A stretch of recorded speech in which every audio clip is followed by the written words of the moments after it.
चूंकि एक बड़ी इन्वेस्टमेंट जारी है और जब पीटीसीएल इसको खरीदने की कोशिश कर रहा है तो वो अब मजीद कर्जे ले रहा है। एक ऐसी कंपनी जो पहले एक साल में 10 अरब, दूसरे साल में 15.5 अरब का नुकसान कर चुकी है, खसारे में जा चुकी है, वो मजीद $400 मिलियन का कर्ज लेकर इसको खरीद रही है, जबकि उसी के साथ इत्तिसलात जो 26% की शेयर होल्डर है वो उसमें अपना कोई रोल ही प्ले नहीं कर रही। मतलब इत्तिसलात की एक सहमाही के जो फिगर्स आ रहे हैं इस वक्त रेवेन्यू के, वो $7,000 मिलियन के हैं, उसमें से वो $400 मिलियन क्या पीटीसीएल को नहीं दे सकता? $1 भी वो खर्च नहीं कर रहे। देखें वो दे सकना जो है ना, ये इसमें कोई वो नियत का, it's a commercial decision, it's a business decision. Country risk को देखते हुए, कंट्री प्रोस्पेक्ट्स को देखते हुए शेयर होल्डर्स डिसाइड करते हैं कि what investment is worthwhile and what isn't. Etisalat की अगर आप बात करें, अगर आपको खुद याद हो, इत्तिसलात ने जब पीटीसीएल खरीदा था, वो ठीक है कि उनकी बिड जो है बाकी सेकंड हाईएस्ट बिड से डबल के करीब थी, लेकिन उस बिड का क्या हुआ? ये वही ट्रांजैक्शन थी, अगर आपको याद होगा, जब वो बाद में उस पर लिटिगेशन भी हुई और वो उन्होंने कहा, इफ्तिखार चौधरी साहब ने, कि आप कैसे उन एसेट्स को मॉर्गेज करके या इनकम्बर करके आप लोन लेना चाहते हैं जिन एसेट्स की भी आपने पेमेंट नहीं की हुई है।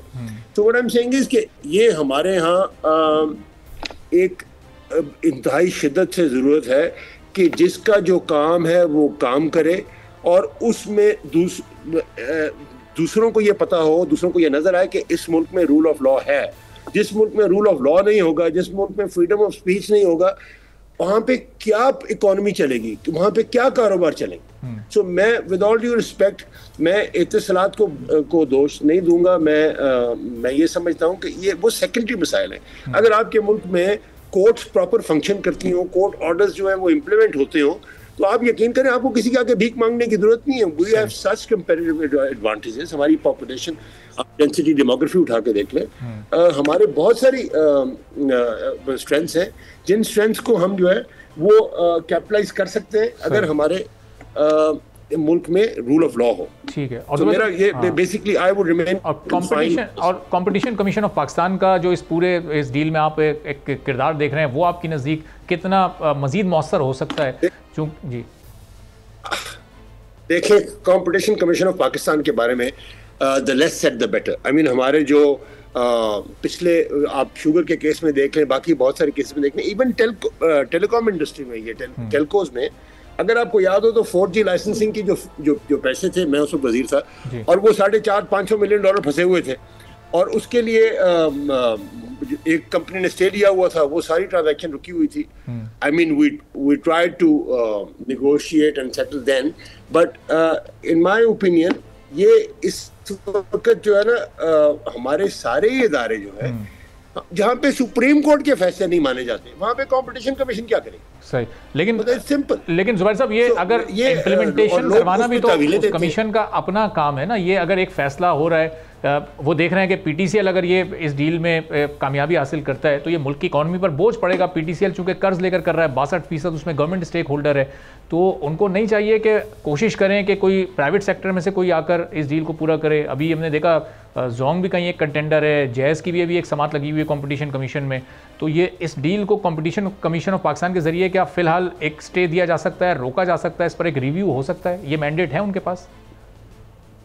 देखिए, कंपटीशन कमीशन के पास वाइड रेंजिंग पावर्स हैं। Obviously they look at the existing players in the market और कितना मार्केट शेयर है किस प्लेयर का, और उस हिसाब से वो what potential acquisition can ultimately dilute public interest, वो उस बेसिस पे कंपटीशन कमीशन कर सकती है। मैं माफ़ी चाहता हूँ, इस बात को रिपीट कर रहा हूँ, बट द फैक्ट रिमेन्स कि जब तक हमारे मुल्क में सुप्रीम कोर्ट के फैसलों पे इम्प्लीमेंटेशन नहीं होगी, वहाँ पे किसी और इदारे के भी उस पे इम्प्लीमेंटेशन नहीं होगी। ये फंडामेंटल है। इसको आप जितना चाहें, आप जो भी चाहें, अपने आप को जो भी कहें, हम अनफॉर्चुनेटली वो इसके अलावा कोई और हल नहीं है।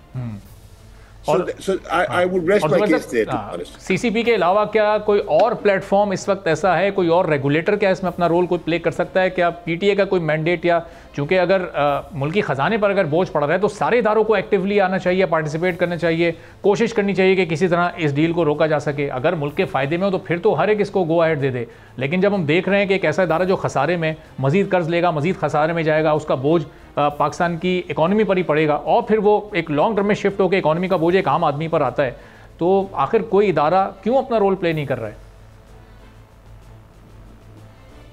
मेरे भाई इसलिए कि सारे इदारों की जो अपनी इंटरनल एनर्जी है दैट स्टैंड सैप्ड और वो निकल चुकी है सैडली स्पीकिंग।